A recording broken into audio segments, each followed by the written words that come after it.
เรียนน้องครับน้องซื้อที่ไหนน้องครับ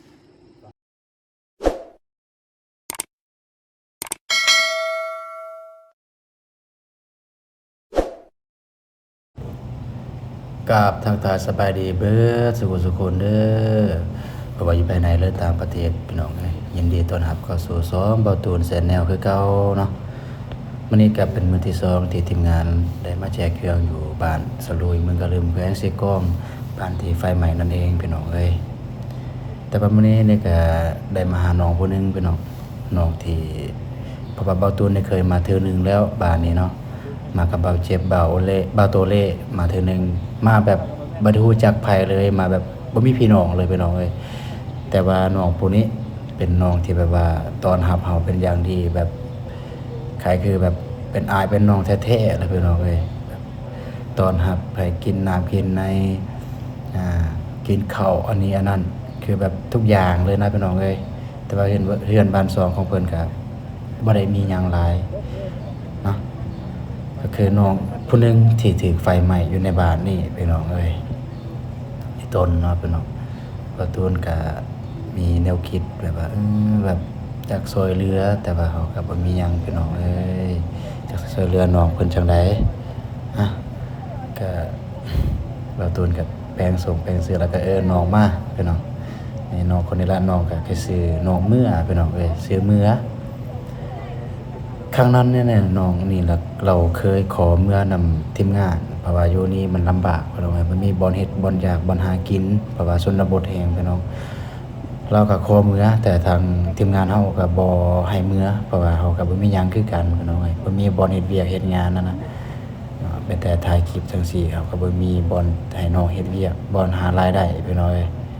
ก็ทางทีมงานเฮาก็บ่อยากให้เมื่อนะหลังจากนั้นก็เซ็กเบิ่งกล้องแกล้งอีหยังบ่ตูนเลยครับเพราะว่ามันมีปัญหาหน่อยนึงนะนี่บ่ตูนก็ถามน้องพี่น้องก็สัมภาษณ์ไกน้องทักทายสบายดียังกันแล้วก็ถามความรู้สึกน้องตอนเกิดเหตุน้องไปอยู่ไสน้องประมาณเกิดเหตุประมาณจักโมงพี่น้องก็เลยถามน้องก็ว่าน้องอยู่เฮือนพี่น้องอยู่เฮือนเกิดเฮือนเนี่ยเกิดไฟไหม้เฮือนเนี่ยอยู่ใกล้ๆเฮือนน้องพี่น้องประมาณ5 เมตรเฮือนที่เกิดเหตุท่านเกิดจากเตาไฟพี่น้องเกิดจากเตาไฟแล้วก็ลามเฮือนครัวเฮือนใหญ่เลยลามพอหัวโตเนี่ยก็ไหม้เบิดแล้วพี่น้องเพิ่นว่าเนาะก็สำหรับเครื่องสำหรับของก็นำออกบ่ทันเครื่องที่แบบอยากใหญ่แน่นะประเภทรถรางพาหนะต่างๆที่ทันก็บางหลังคาเรือนก็ทันเอาแต่สิ่งที่สำคัญเป็นเงินเป็นคำบ่จังซี่ก็ทันอยู่พี่น้องนี่ก็ถามไทยเกี่ยวกับคุมศึกน้องน้องศึกจังได๋อธิบายเนาะน้องเพิ่นก็ฟัง เราต้นก็บ่ฮู้สิเว้าหยังนี่ตอนนี้ก็เว้าเรื่อง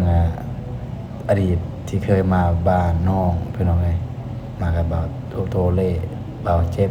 มาในตอนนั้นนี่ก็ถามน้องตอนเกิดเหตุเนี่ยสิใส่ เนาะพี่น้องเนาะบ่ว่าหลายใหญ่หางพี่น้องก็การ์ตูนเองก็ได้รู้สึกดีใจที่ได้มาอีกครั้งนึงแต่บ่เคยรู้สึกว่าบ่ตูนเนี่ยบ่เคยรู้สึกว่าแบบว่าสิกลับมาอีกเพราะว่าหยังเพราะว่าเส้นทางมันยากแต่ว่าก็คิดเห็นน้องนุ่งอยู่เขตนี้แบบว่าเคยมาเห็นแล้วก็ไอ้ต้นแต่ว่าด้วยความว่าเส้นทางมันยากหลายพี่น้องสาวๆเขาสิผ่านมาได้นะครับบ่แม่นเรื่องยากบ่แม่นเรื่องง่ายพี่น้องเส้นทางนี่ก็เบื้องหนึงเป็นหน้าผาเบื้องหนึงเป็นเหวถ้าตกลงไปคือแบบตายเลยบ่เหลือเลยพี่น้องแต่ว่าบ่ตูนก็บ่คาดคิดว่าสิกลับมาอีกแต่ว่าถ้าสิกลับมากับบ่ตูนก็บ่คาดคิดว่าสิกลับมาในสภาพแบบนี้บ้านเรือนบ้านซองก็ยังก็เป็นแบบนี้ของเพิ่นนะแบบก็คือแบบสภาพไฟไหม้นะแบบบ่คิดว่ามันเป็นแบบนี้นะก็บ่ตูนคิดว่าก็เว้าแบบจินตนาการบ่ตูนจินตนาการเลยว่าถ้าครั้งหนึงบ่ตูนมีเงินบ่ตูนรวยบ่ตูนสิกลับมาอีกในบ้านแห่งนี้แต่ บ่คิดว่ามันสิไวปานนี้แล้วบ่คิดว่าสภาพเฮือนซานมันเป็นแบบนี้เนาะนะสำหรับเอาตูนก็นะตอนนี้ก็กำลังอธิบายอยู่กำลังบอกกับน้องอยู่ถามนั่นถามนี่บางครั้งเนี่ยบางประโยคเนี่ยน้องก็ตอบบ่ได้พี่น้องก็คือแบบมันต่ำใจนะแบบอันนั้นไปถามไปจี้ปมน้องในเหตุการณ์ครั้งนั้นน้องก็ตอบบ่ได้ ลักษณะเขาไปจี้ปมน้องพี่น้องเอ้ย เนี่ยก็ถามน้องก็ตอบแต่บ่ พี่น้องเอ้ยก็มาฮอดนี้ก็น้องเพิ่นตอนนั้นเพราะว่าเบาตูนก็ได้มาครั้งที่2เนาะก็มาครั้งที่2กับทีมงานหลายคนน้องพอดีน้องเพิ่นเห็นเฮานะทีมงานหยังเพิ่นก็ดีใจแบบดีใจแล่นมากอดเลยพี่น้องเอ้ยน้องนี่แล้วก็มือกลองพี่น้องมือกลองที่จับกลองเบาตูนในตอนนี้เนาะก็คือน้องซ้ายของน้องเมื่อนี่ก็คือ2คนนี่แหละผู้ที่หับตอนทีมงานเฮาในมาครั้งแรกในตอนนั้นตอนไฟยังบ่ทันได้ใหม่บ้านกลับมาเว้าในน้องเมื่ออีกครั้งเนาะพี่น้องก็คือน้องเมื่อเนี่ยเพิ่นก็อยากได้ทรงอยากได้เสื้ออยากได้เกิบอยากได้หมวกก็แต่ว่าด้วยความว่าอยู่บ้านนอกเนาะบ่มีแบบว่าบอนซื้อบอนหาเวลาเราเห็นเฮาปุ๊บเราก็อยากได้อันนั้นอยากได้อันนี้แล้วก็ขอแบบบ่แม่นว่าขอดอกก็คือเอาเงินมาให้ซื้อฝากเพราะว่าเราถามว่ามื้ออื่นสิกลับมาบ่อ้ายแม่นมื้ออื่นสิกลับมาคันซั่นให้น้องฝากเครื่องได้น้องฝากซื้อเกือบซื้อนั่นซื้อนี่ได้บ่ไปทางเฮาก็เบาเจ็บก็ว่าโอ้บ่รับดอกเงินเพราะว่าเฮาก็มีอยู่เงินจำนวนนึงนะก็คือเฮาก็บ่รับเงินจากน้องบ่ได้มามื้อนี้บ่ได้ซื้อเนาะซื้อเกือบซื้อหมวกแล้วก็ซื้อยางมัดผมพี่น้องเอ้ยของน้องฮะแล้วก็เกิบอีกคู่นึงของน้องสายเราผู้น้อยผู้หลาพี่น้องเอ้ยที่จริงว่าตูนก็อยากซื้อต้องเบิดอยู่ในบ้านหั่นอยากซื้อเบิดทุกคนให้ได้เลยนะแต่ว่าด้วยความว่าเฮาบ่มีเงินนั่นเนาะพี่น้องเอ้ยเฮาบ่มีเงินก็เลยได้ซื้อแต่ให้น้องนี่เพราะว่าด้วยความว่ารู้สึกว่าน้องนี่ก็เป็นน้องผู้หนึงน้องแท้ๆผู้หนึงเลยนะพี่น้องเอ้ยก็คือทางเบาตูนเบาเจ็บเบาโตเล่มาตอนนั้นก็รู้สึกว่าเฮารอดตายย้อนผู้นี้ซอยเราซอยเฮาคือเฮาบ่มีบ่อยู่บ่กินเลยมาตอนนั้นนี่คือแบบเกือบว่าเขาบ่แนมเฮาเลยนะแบบทางบ้านเนี่ยแบบว่าเขาบ่รู้จักเฮาดอกบ่ติเขาดอกบ่ติบ้านบ่ติเขาเจ้าดอกก็คือด้วยความว่าเขาบ่ได้ฮู้เฮาเนาะคนเฮาเขาก็บ่ได้ทักบ่ได้ทายเฮานี่เฮาก็บ่ติบ่ว่าแต่ไผถ้าเฮาบ่ฮู้เฮาก็บ่ได้เว้าบ่ได้ถามบ่ได้หยังแต่มันต่างจากบ้านหลังนี้เรือนหลังนี้บัดมาพอเฮาปุ๊บมาถามเฮาว่ากินข้าวกินน้ำแล้วบ่ขึ้นเรือนขึ้นศาลแล้วก็ให้น้ำให้ในกินพี่น้องก็ต้อนรับเป็นอย่างดีก็คือแบบว่าตัวนี้ก็รู้สึกซาบซึ้งใจหลายตอนนี้ก็น้องกับเพิ่นก็ลองใส่เกิบใส่พอดีเพิ่นว่าพอดี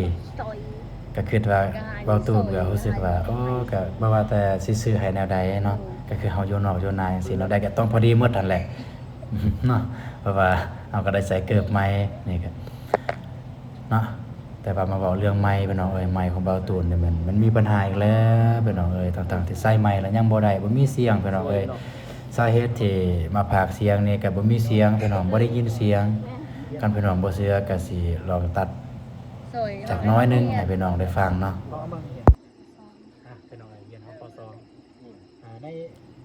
อันนี้ก็คือเสียงที่แบบเสียงสดเมื่อกี้นี่ก็คือบ่ได้ยินเสียงเลยพี่น้องเอ้ยเสียงได้ยินแต่น้อยนึงคันสิปล่อยจังซี่นี่ก็ย่าน FC พ่อแม่พี่น้องสิเว้าให้อีกเนาะพี่น้องก็ดีกว่าเบาตูนก็เอามาพากย์เสียงก็มาเว้ามาอธิบายเลยเหตุการณ์ที่แบบได้ไปในมื้อนั้นมื้อนี้เป็นจังไดตอนนี้ก็ได้ถามน้องน้อยชื่อบักจอยพี่น้องเอ้ยชื่อเฒ่าจอยเป็นน้องล่าของน้องมือพี่น้องเพิ่นก็จะได้เกิบเรียนหนังสือเนาะว่าถ้าเรียนหนังสือเกิบใส่อยู่บ้านอยู่เรือนอยู่ศาลสอบไปลิ้นน้ำหมูจังซี่น้องนี่ก็เรียนอยู่ห้องป .5 พี่น้องเอ้ยน้องน้อยนี่น้องบักจอยชื่อจอยพี่น้อง เรียนห้องป .5 บ่มีเกิบใส่พี่น้องนี่ตอนมาหาเบาตูนนี่ก็บ่มีเกิบใส่พี่น้องเอ้ยแกเบิ่งเป็นย่างมาแบบบ่มีเกิบเลยตีนเป่า สำหรับบอนที่ทีมงานมามอบเครื่องนี่แม่นอยู่ล่างบ้านพี่น้องอยู่ล่างบ้านเพราะว่ารถใหญ่เข้าไปในบ้านบ่ได้รถน้อยเนี่ยเข้าได้อยู่แต่มันยากๆแน่ก็เส้นทางก็พอดีรถจักรไปสบายง่ายก็พอดีคนยางเส้นทางเข้าไปในบ้านเพิ่นบ้านสลุยเมืองท่าแตงเพิ่นสิกองเนาะสำหรับรถใหญ่นี่แม่นบ่ได้เลยพี่น้องเพราะว่าเส้นทางในเส้นทางที่เข้ามาแต่บ้านตะโอ้ยแต่เมืองตะโอ้ยนี่ก็เส้นทางยางบ่แม่นเส้นทางดินแดงพี่น้องเอ้ยก็แต่หันมาสุดอยู่บ้านตะลุยเลยมาสุดปุ๊บคันสุดอยู่บ้านเลยยังว่าอยู่อันนี้มาสุดอยู่ล่างบ้านพี่น้องมาสุดอยู่ล่างบ้านสิเอารถใหญ่เข้าก็บ่ได้แม้แต่ทีมงานเฮาก็ฮอดปุ๊บแล้วก็ย่างไปหาพ่อบ้านแล้วก็บอกพ่อบ้านแจ้งลูกบ้านไปรับเครื่องกลับมาที่น้องจอยคือเก่าพี่น้องก็ถามก็เว้าอธิบายเรื่องน้องจอยนี่เป็นลูกผู้ใดเป็นน้องผู้ใดก็นี่แหละ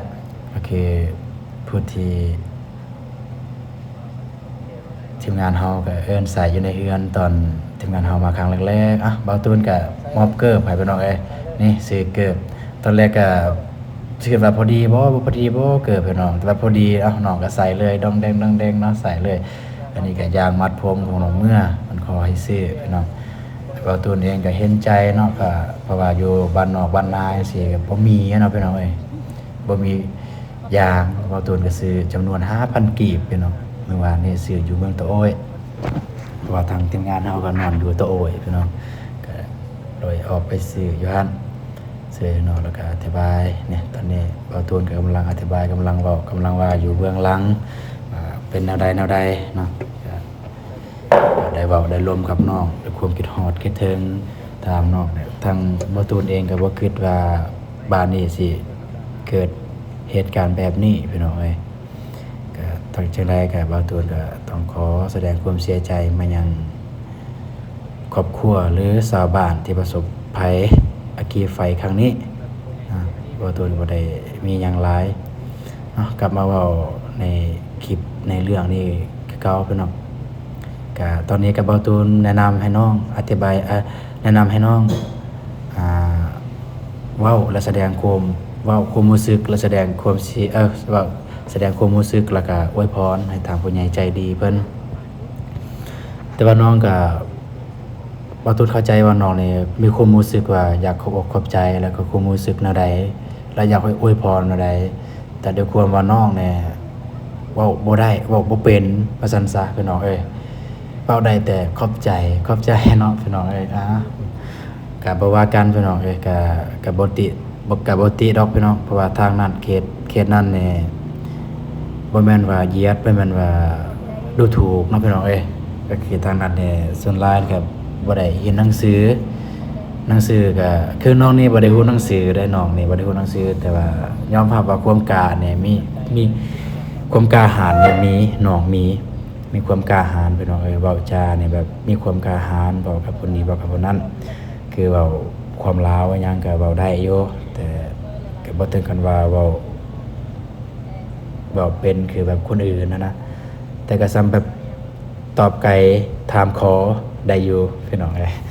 แต่อันนี้ก็เราอยากอายแน่เพราะว่าอยู่หน้ากอกจังซี่ก็แฮงแบบบอกให้เว้าทางผู้ใหญ่ใจดีขอบคุณขอบใจทางผู้ใหญ่ใจดีที่มาช่วยเหลือบ้าน ที่มาช่วยเหลือบ้านสลุยที่เกิดเหตุในครั้งนี้อาจจะบ่ได้ช่วยทางตรงแต่ว่าช่วยทางทีมงานช่วยทางไอ้บ่าวทิ้งทอง ช่วยผู้ละเล็กผู้ละน้อยระดมทุนมาช่วยเหลือทางบ้านสลุยในครั้งนี้น้องก็ว่าบ่ได้พี่น้อยบ่าวตูนตอนนี้ก็เลี้ยวหลังเลี้ยวซ้ายงวกซ้ายงวกขวาอยู่คือเพราะว่าทีมงานยังถ่าอยู่ไอ้บ่าวอนงไอ้บ่าวทิ้งทองบ่าวโก้บ่าวเมฆบ่าวเมฆกำลังถ่าอยู่ถ้าว่ามอบเครื่องของเรียบร้อยแล้วพี่น้องก็บ่าวตูนก็ได้มามอบให้น้องเมื่อเพราะว่าทางเมื่อกี้เนี่ยได้มอบให้ทางชาวบ้านเรียบร้อยแล้วบ่ได้บ่าวตูนก็มามอบให้น้องเมื่อบ่ได้ทีมงานเฮาก็ท้าย้อนบ่าวตูนก็เกรงใจว่าถึกแน่บ่แน่ว่าปั๊บเนี่ยบ่าวตูนก็สอนว่าพาขอบใจทางผู้ใหญ่ใจดีแต่เสียดายบ่มีเสียงพี่น้องเสียงมันค่อยโพดเนาะพี่น้องเสียดายบ่าวตูนก็พาว่า จังใดก็ขอขอบอกขอบใจทางผู้ใหญ่ใจดีที่ซอยเหลือในครั้งนี้อาจจะบ่ได้ช่วยเหลือทางเบาตูนโดยกงแต่ช่วยเหลือทางไอ้บ่าวอานงหรือไอ้บ่าวเตียงทองแต่จังใดก็เฮาก็ทีมงานเดียวกันเนาะถ้าผู้ใดอยากช่วยเหลือจิตใจอยากช่วยเหลือเนาะพี่น้องเนาะผู้ใดอยากช่วยเหลืออยากช่วยเหลือแต่ว่าบ่มีเวลาไปก็เดินทางไปบ่ได้อยากช่วยเหลือคนละ10คนละ20 1 บาท2 บาททางเบาตูนเองก็ยินดีเป็นสะพานบุญให้เด้อพี่น้องเอ้ยก็ติดต่อได้ทางเบาตูนเองหรือติดต่อทางเบาอานงเบาเจ็บเบาไอ้เบาเตียงทองหรือเบาโก้ก็ได้พี่น้องเอ้ยเพราะว่าทางเฮาก็ทีมงานเดียวกันพี่น้องกลับมาว่าในเรื่องอีกครั้งพี่น้องเอ้ยเบาตูนก็รู้สึกว่าอีตนทางพ่อทางแม่เพิ่นเนาะก็ไอ้ตูนก็จกเงิน200,000พี่น้องเอ้ยก็เงินของที่ผู้ใหญ่ใจดีเพิ่นให้คือกันพี่น้องเอ้ยเบาตูนก็บ่มีเงินเบาตูนก็บ่มีเงินของเบาตูนเองเบาตูนก็เงินของผู้ใหญ่ใจดีที่ให้ทางเบาเจ็บบ่ให้ทางอันไอ้เบาอนงให้ทางไอ้เบาติงทองเนาะทางผู้ใหญ่ใจดีเพิ่นก็เห็นอกเห็นใจทางทีมงานเฮาที่เดินทางเพิ่นให้ช่วยเหลือเพิ่นให้ซื้อน้ำมูกน้ำมันแต่เบาตูนก็ด้วยความว่าเบาตูนก็เห็นกับครัวนี่บ่ได้เนาะเบาตูนก็เลยได้จกจำนวนเงิน200,000ถ้าวิทย์ว่าสิให้นำลูกสาวเลยแต่พอดีเห็นทางแม่เพิ่นก็เลยเอิ้นแม่มาเข้าคอกนำแล้วก็สิเอาเงินนี่ให้แม่เพิ่นนำพี่น้องเอ้ยก็เลยอธิบายนี่นี่ผู้นี้และผู้ที่อีกคนผู้ที่ให้เฮ็ดกินเฮ็ดยาให้ทีมงานเฮากินในตอนนั้นมาในมื้อแรกตอนนั้นพี่น้องเอ้ยก็คือแม่ของน้องเมือนี้สุดท้ายท้ายนี้ก็เบาตูนก็มีหยังหลายต้องขอขอบคุณใจผู้ใดได้เบิ่งแต่ต้นจนจบเนาะพี่น้องเนาะก็อย่าลืมกดติดตาม2เบาตูน2น้อยๆนั่นเด้อบ่ว่า FC เบาอนงแบบ FC เบาเตียงทองเบาเจ็บเบาโก้ทางทีมงานเฮาก็อย่าลืมติดตามนะเด้อพี่น้องเอ้ยแล้วก็ FC เบาเหย้าเบาหลีพี่น้องเอ้ยก็อย่าลืมติดตามทางเบาตูนเนี่ยเด้อนี่ก็เบาตูนก็มอบเครื่องเรียบร้อยมอบเงินพี่น้องสุดท้ายท้ายนี้ก็ขอกล่าวคำว่าสบายดีเด้อเนาะก็เบาตูนขอตัวเดินทางบ๊ายบายพี่น้อง